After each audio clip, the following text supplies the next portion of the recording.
ለምንድነው ግን ለሴት ልጅ ሽቶ ሐራም የሆነው? እኔ እነዚህ ሽቶዎች ሳልቀባ አልወጣም።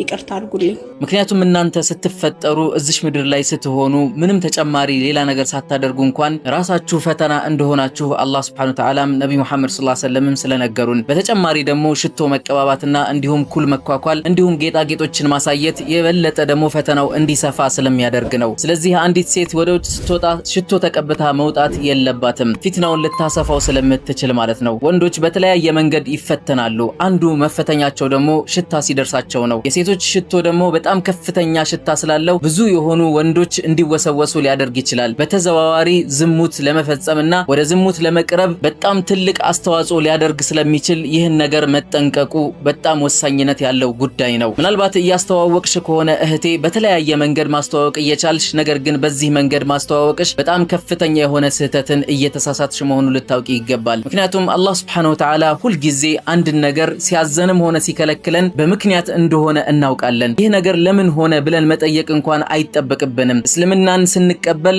ሙሉ ለሙሉ ወደንና ፈቅደን ከመጀመሪያ እስከ መጨረሻ ውስጣችን አምኖበት ሊሆን ይገባል። አንዱን ወደን ሌላኛውን የምንጠላበት ምንም ምክንያት አይኖረንም። ሐራም ከተደረገ የሆነ ነገር ከጀርባው የሚመጣው ነገር መጥፎ እንደሆነ ልናውቅ ይገባናል። ያንን በመፈጸማችን እዚህ ምድር ላይም ትልቅ የሆነ ፈሳድን ልናስፋፋ እንችላለን። የውመል ቂያማ ላይም ቅጣትን ልናመጣ እንችላለን ማለት ነው። አንቺ ማስታወቂያ ሰርተሽ የምታገኘው ገንዘብ ሰፊ የሆነ ፈተናን ሊያመጣብሽ ይችላል። ረሱል ሰለላሁ ዐለይሂ ወሰለም ቀድመው ይሄንን ጠቁመውናል። ኢነ ሊኩሊ ኡመቲን ፊትና፣ ለሁሉም ህዝቦች እኮ ፈተና ተሰጥቷቸዋል። አላህ Subhanahu Wa Ta'ala ከአባታችን አደም ጀምሮ እስከ የውመል ቂያማ ድረስ ያሉ ህዝቦችን ፈተናን ሰጥቷቸዋል። የነቢ መሐመድ ሰለላሁ ዐለይሂ ወሰለም ኡመቶች ደግሞ ፈተናቸው ምን እንደሆነ እንዲህ በማለት ይነግሩናል። ወፊትነቱ ኡመቲ አልማል፣ የኔ ህዝቦች ፈተና እኮ ገንዘብ ነው በማለት ይናገራሉ።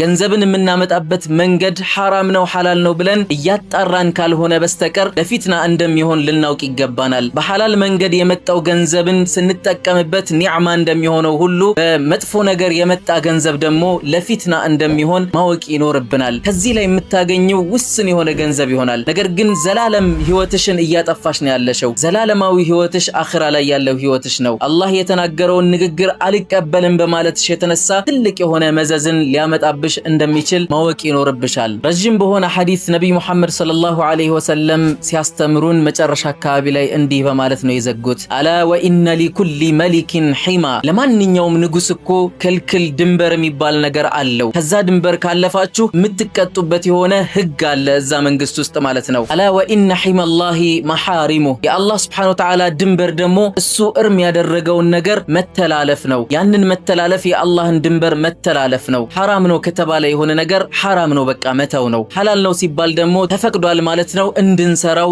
ተጋብዘናል ማለት ነው። በመጨረሻም ልጠቁምሽ የምፈልገው ነገር እንደዚህ አይነት ስራዎችን ስትሰሪ በሐላል መንገድ መስራት እንደምትችይ ነው። ምናልባት እያስተዋወቅሽ ያለሽው የሴቶችን ሽቶ ከሆነና ሽቶ ኦሪጂናል ሆኖ እንዲሁም ተፈላጊ ሆኖ ሰዎች ግን እንዲሰሙሽ ከፈለግሽ በቀላሉ ልትይ የሚገባው ነገር ምንድነው? አላህ Subhanahu Wa Ta'ala ራሱ ሐላል ያደረገው ነብዩ መሐመድ ሰለላሁ ዐለይሂ ወሰለም ያበረታቱበትን መንገድ ማስተዋወቂያ መስራት ትችያለሽ። አንዲት ሴት ለባሏ ዝግጁ መሆን አለባት። ለባሏ የተሻለች መሆን አለባት። ለባሏ የተሻለን አልባሳት መልበስ አለባት። እንዲሁም ለባሏ ደግሞ የተሻለ የሆነን ሽቶ ተቀበታ መቅረብ አለባት። ይሄንን እንደ ማስተዋወቂያ ልትጠቀሚው ትችላለሽ። አንቺ ባል ካለሽና ለባልሽ ምርጥ ሆነሽ መቅረብ ከፈለግሽ በምርጥ ሽቶ በምርጥ መዓዛ እሱን ማወድ ከፈለግሽ እንደዚህ አይነት ሽቶ ተጠቀሚ በማለት ልትጋብጂ ትችላለሽ። በዚህ አይነት መንገድ ሐላል የሆነ ማስተዋወቂያን መስራት ትችላለሽ። እንዲሁም ሰዎች ደግሞ ለባሎቻቸው ሲጠቀሙት አንቺም አጅር እንድታገኚ ይሆንልሻልና እንደዚህ አይነት የሆኑ